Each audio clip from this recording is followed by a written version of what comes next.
Hello friends, कैसे हैं आप लोग। आज इस वीडियो में मैं बात करूंगा आपके साथ रिवीजन स्ट्रेटजी की। सबसे इम्पोर्टेंट, बहुत ही evidence proof, full proof video मैं आपके साथ लाया हूं।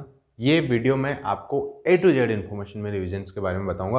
काफ़ी सारी चीज़ें, काफ़ी सारे वीडियोस आपको इंटरनेट पे मिलेंगे कि रिवीजन कैसे करें, बट एक्चुअल में प्रैक्टिकल स्ट्रेटजी बहुत कम आपको देखने को मिलेगी कि रिवीजन में जो आपको बेनिफिट जो स्ट्रेटजी करें वो इस वीडियो में मैं आपको बताऊंगा। एंड तक इस वीडियो को देखना।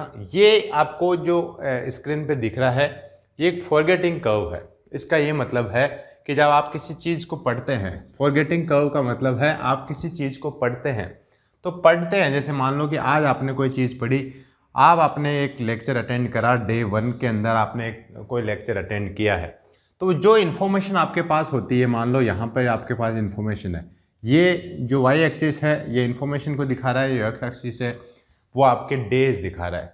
ये है information retention in the memory.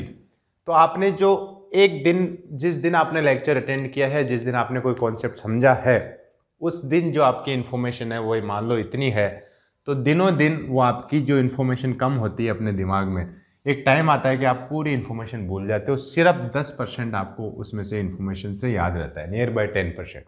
कुछ हफ्तों में आप पूरा भूल जाते हो जो भी आपने पढ़ा है। ये कर्व, इसको फॉरगेटिंग कर्व बोलते हैं। सेकंड डे आपकी इन्फॉर्मेशन यहाँ आ गई माइंड में, जितनी मेमोरी है। थर्ड डे ऐसे ऐसे ऐसे ऐसे करते करते आप बिल्कुल भूल जाते हो। याद करने के लिए अब सबसे इंपॉर्टेंट हो जाता है वो है रिवीजन। आप रिवीजन नहीं करोगे तो आपको कोई भी इन्फॉर्मेशन याद नहीं रहेगी। ऐसे थोड़ा सा आइडिया बचेगा कि मैंने ये चीज़ पढ़ी थी, इसका आइडिया, एक रफ आइडिया आपको रहेगा। और ये this is true for all. ऐसा नहीं है कि कोई ऐसा बच्चा हो जो अगर रिवीजन नहीं करता है चीज़ों का तो उसको चीज़ें याद रहे।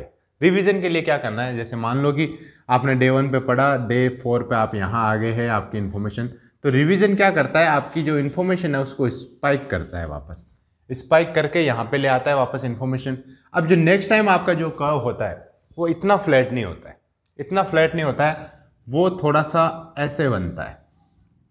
फिर यहाँ पे रिवीजन करोगे आप, कर्व ऐसे बनेगा, फिर ये कर्व ऐसे बनेगा। मतलब नेक्स्ट टाइम जब आप रिवीजन के बाद जब चीज़ें देखोगे तो कर्व इतना स्टीफ नहीं होता है, इतना जो स्लोप इसमें आपको देखने को मिल रहा है ये नहीं होता है। उसके बाद आपकी इन्फॉर्मेशन रिटेन रहना स्टार्ट हो जाती है। इस जो जितना यहाँ पे सिंपल कर्व है, इसका मतलब ये है कि ये और ये इन्फॉर्मेशन में ज़्यादा फर्क नहीं है।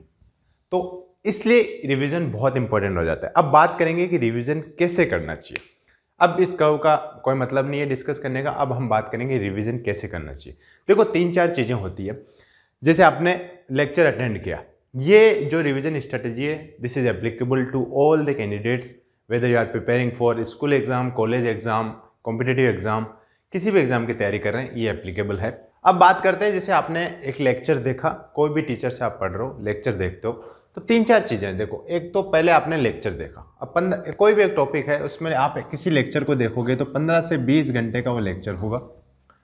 अब हर बार रिवीजन करने के लिए आपको लेक्चर देखना पड़ेगा, या फिर आप उस लेक्चर में नोट्स बनाओगे तो आप एटलीस्ट 50 पेजेस का आप नोट्स बनाओगे। किसी भी टॉपिक को करने के लिए 50 पेज का नोट्स बनाना, तो रिवीजन के टाइम क्या उन 50 पेजेस को आपको नोट्स को रिवाइज करना है, या फिर उस टाइम कुछ क्वेश्चंस भी कराए होंगे। जैसे मान लो 50 पेज के कुछ नोट्स में 50 से 100 क्वेश्चंस के बीच में आपके टीचर ने कराए, तो क्या वो क्वेश्चंस आपको रिवाइज करने। कैसे, इन तीनों चीज़ों में से सबसे बेस्ट चीज़ क्या होती है, क्योंकि जैसे 15 से 20 घंटे का लेक्चर आप फिर से रिवाइज करोगे, जैसे 15 से 20 घंटे एक टॉपिक को देना क्वाइट इम्पॉसिबल है। तो आपको कैसे रिविजन करना है मैं इस वीडियो में बताता हूँ आपको चीज़ों को। देखो, अब आपने 15 से 20 घंटे का लेक्चर अटेंड करके 50 पेज का नोट्स बनाया है, उसके बाद आपने कुछ क्वेश्चंस लिए हैं। अब इसको रिवीजन करने का सबसे बेस्ट मेथड क्या हो सकता है, जैसे मैं मैथ्स का एग्जांपल लेके चलता हूँ, क्योंकि मैथ्स लगभग जो भी इस वीडियो को देख रहा है उसने कहीं ना कहीं मैथ्स पढ़ी होगी। किसी मैथ्स का एक टॉपिक है, उसको आपने लेक्चर अटेंड किया, लेक्चर अटेंड करके आपने 15 से 20 घंटे लेक्चर अटेंड करके आपने एक नोट्स बनाए, नोट्स बना के आपने कुछ क्वेश्चंस भी उसके लगाए होंगे। अब मान लो कि आप जैसे कुछ पढ़ रहे हो, कुछ भी XYZ सब्जेक्ट पढ़ रहे हो, जिसमें आपको अब क्या करना है, हर बार रिवीजन को भी साथ लेके चलना है और नए चैप्टर पे आपको पढ़ना है।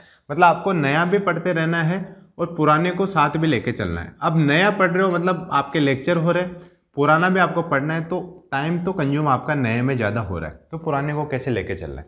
इसके लिए आपको क्या करना है, जितने भी कॉन्सेप्ट आपने पढ़े हैं, मान लो 50 क्वेश्चन कॉन्सेप्ट आपने पढ़े हैं, तो उनके जो इम्पोर्टेंट कॉन्सेप्ट और इम्पोर्टेंट फॉर्मूलाज या इम्पोर्टेंट जो क्वेश्चंस है वो आपको नोट डाउन करने हैं। जैसे 100 क्वेश्चंस आपको किसी भी उसमें करवा दिए, एक चैप्टर में करवा दिए, तो उसमें से 100 के 100 नहीं, उसमें से कुछ क्वेश्चंस आपको नोट डाउन करने हैं, क्योंकि 100 क्वेश्चंस पूरे ऐसे नहीं होंगे जो आपको नहीं आते। आपको कुछ क्वेश्चंस होंगे जो रिपीटेटिव होंगे, कुछ क्वेश्चंस ऐसे होंगे जिनको करने से उस चैप्टर के बहुत सारे कॉन्सेप्ट्स सॉल्व हो जाते हैं। तो क्या करना है, जब आप कोई नया चैप्टर पढ़ रहे हो तो इस ओल्ड चैप्टर के कुछ क्वेश्चंस लगाने हैं आपको। जैसे 10 क्वेश्चंस मान लो, 10 क्वेश्चंस आपको लगाने हैं, या कोई क्विज करनी है, या कोई मॉक टेस्ट देना है। उस 10 क्वेश्चन का मॉक या क्विज आप दोगे, इन नोट्स को रिवाइज नहीं करना है आपको। एज सिंपल क्या करना है, उस क्वेश्चंस को आपको अटेम्प्ट करना है। उन 10 में से कौन सा क्वेश्चंस आपसे नहीं हो रहा। ऐसा तो नहीं है कि 10 के 10 आप कर ले रहे हो। अगर 10 के 10 आप कर ले रहे हो तो रिवीजन की कोई नीड ही नहीं है। अगर 10 के 10 आपसे नहीं हो रहे हैं, कुछ जैसे मान लो फॉर एग्जाम्पल 5 क्वेश्चन में आप अटक गए, तो उन 5 क्वेश्चन में जो अटके हो, उन 5 क्वेश्चन को आपको नोट्स उठाने और उसका तरीका देखना है कि ये क्वेश्चन कैसे सोल्व होंगे। क्योंकि जो 10 क्वेश्चन है उससे अगर पूरा चैप्टर रिवाइज हो रहा है आपका, तो वो जो 5 क्वेश्चन आप सोल्व कर ले रहे हो, और जो 5 जो क्वेश्चन आपको सोल्व नहीं हो रहे, तो जो सोल्व हो जा रहे हैं उनको तो रिवाइज करने की जरूरत ही नहीं है। तो सबसे इंपॉर्टेंट चीज़ इसमें आपका एक तो टाइम बचेगा। टाइम ऐसे बचेगा कि जो चीज़ आपको आती है उसको रिवाइज करने की कोई नीड नहीं है। और यही एक ह्यूमन टेंडेंसी है हमारी, जो हमें चीज़ें आती है उनको फिर से रिपीट करते रहते हैं। और एक टॉपर और एवरेज जो स्टूडेंट होता है उसमें एक मेजर डिफरेंस ये वाला होता है, टॉपर उन इन्फॉर्मेशन पे टाइम वेस्ट नहीं करता है जो उसको ऑलरेडी आती है। जैसे मान लो कि 10 क्वेश्चन का मैंने एग्जांपल लिया, 5 आपको ऑलरेडी आते हैं, तो उन 5 को पढ़ने का मतलब ही नहीं रह जाता। जो आपको आते हैं आपने सोल्व कर लिया, फिर से रिवाइज तो हो गया, लेकिन उसके कॉन्सेप्ट रिवाइज करने का कोई मतलब नहीं बनता, उसके नोट्स रिवाइज करने का कोई मतलब नहीं रह जाता। तो हमें फोकस किस चीज़ पे करना है, उन 5 क्वेश्चन पे जो मुझको नहीं आते। सिमिलरली आपको क्या करना है, जब आप मॉक टेस्ट देते हो, देखो इन चीज़ों में ये आपकी मॉक टेस्ट भी हो रहा है, नया सिलेबस भी हो रहा है, आपका रिवीजन भी हो रहा है। जब आप मॉक टेस्ट लगा रहे हो, मॉक टेस्ट में क्या होता है, आपने 100 क्वेश्चन अटेम्प्ट करे मान लो, अब 100 में फुल मॉक है, फुल मॉक है, पूरा सिलेबस आपका यहाँ पर कवर हो चुका है। उसके बाद आप मॉक टेस्ट लगा रहे हो, फुल मॉक है, उसमें आपने 80 अटेम्प्ट कर लिए, 20 अटेम्प्ट नहीं हो पाए। ये 20 डिफरेंट चैप्टर्स के क्वेश्चन होंगे। जो अटेम्प्ट नहीं हुए उनके नोट्स निकालो, उसको अच्छे से पढ़ो एक बार फिर से कि कौन सी चीज़ पे आपने मिस्टेक करी है, कौन सी चीज़ को आपको अच्छे से रिवाइज करना है। ऐसा नहीं है बाकी 80 क्वेश्चंस को रिवाइज करने का कोई मतलब नहीं बनता, और आप टाइम वेस्ट भी नहीं करोगे। जो आपने कर लिया है, 80 क्वेश्चंस आपने कर लिए हैं, तो उस पर टाइम वेस्ट करने का कोई मतलब नहीं रहता। तो आपको स्पेंड कहाँ करना है अपना टाइम, कहाँ आपकी एक्यूरेसी बढ़ानी है उन 20 क्वेश्चंस में जो आपसे नहीं हो पा रहे। तो ये सबसे महत्वपूर्ण रिवीजन स्ट्रेटेजी इस हिसाब से हो जाती है। एक तो इसमें जो आपको आता है, जो 80 क्वेश्चंस आपको आ रहे हैं, उसमें आप टाइम स्पेंड नहीं कर रहे, टाइम वेस्ट नहीं कर रहे, वेस्ट बोलूँगा, स्पेंड का नहीं, क्योंकि ऑलरेडी आते हैं। यहाँ पे क्वेश्चंस आपको सॉल्व हो ले रहे हैं, तो आप उसको क्यों करोगे दोबारा, ठीक है। ये टाइम आपका यहाँ बच जा रहा है। और 20 क्वेश्चंस जो आपसे नहीं हो पाए वो अच्छे से आपको रिवीजन करोगे। जैसे मान लो कि आप ओवरऑल नोट्स को रिवाइज करते 3 घंटे लगते हैं, अब सिर्फ 20 क्वेश्चंस के लिए आप 3 घंटे नहीं तो कम से कम 1.5 घंटा आप यहाँ पे अच्छे से दे सकते हो, जिससे आप ये मेक श्योर कर रहे हो कि आपके क्वेश्चंस, वो 20 क्वेश्चंस जो आपको कंफ्यूजिंग लग रहे थे, वो आगे से गलत नहीं होंगे। यही है, कई तरीके हैं रिवीजन करने के। जो हम नॉर्मल तरीका, जो नॉर्मल स्टूडेंट जो तरीका अपनाता है, वो ये होता है कि आप क्या करोगे, एक लेक्चर अटेंड कर लिया, लेक्चर अटेंड करने के बाद आपने नोट्स बना लिए, और नोट्स बनाने के बाद नेक्स्ट लेक्चर अटेंड करोगे, तब पीछे वाले नोट्स को रिवाइज करके जाओगे।